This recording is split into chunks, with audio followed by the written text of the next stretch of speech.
From Keene in the Shire, the Liberty Media capital of the world, this is Daryl W. Perry, host of FPP Radio News for Thursday, June 9th, 2016. Silver is trading at $17.01 per ounce. Gold is valued at $1,260 per ounce. And according to BitcoinAverage.com, the average price of Bitcoin is $585.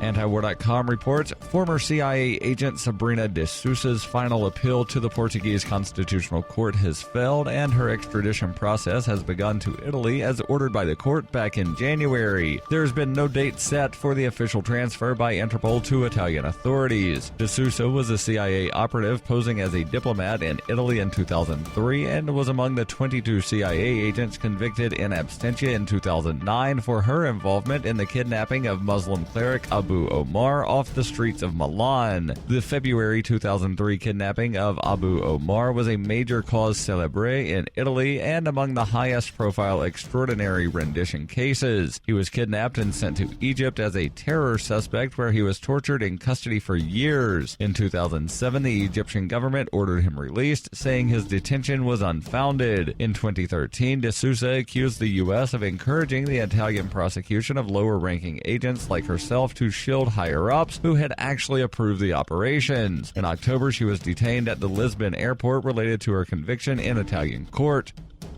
In 1999, Daryl W. Perry began a search for traditional values, which led him down a path to the ideas of liberty. He tells the story in A Rebel's Journey, My Path to Liberty. Of the book, Dr. Brian Sovereign says, "Sometimes it's funny, and sometimes I think it's crazy, but it's always authentic." Find A Rebel's Journey, My Path to Liberty by Daryl W. Perry on Facebook, read reviews on Amazon, ask for A Rebel's Journey wherever books are sold, or visit arebelsjourney.com.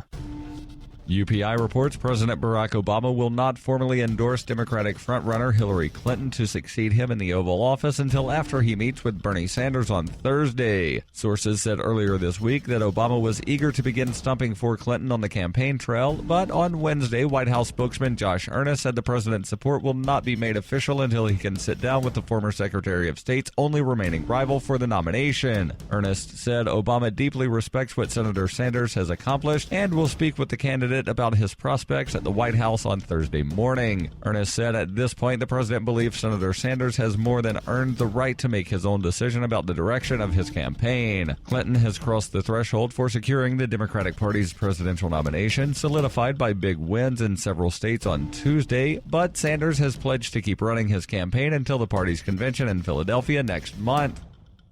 For nearly 40 years, Roberts & Roberts Brokerage has been a trusted source for buying and selling precious metals like gold and silver. They also take Bitcoin for precious metal purchases and have permanently removed the minimum purchase amount for all orders paid in the digital currency. Call Roberts & Roberts today for knowledgeable advice on buying and selling precious metals and a forward-thinking approach to new technologies. 800-874-9760 or visit online at rrbi.co.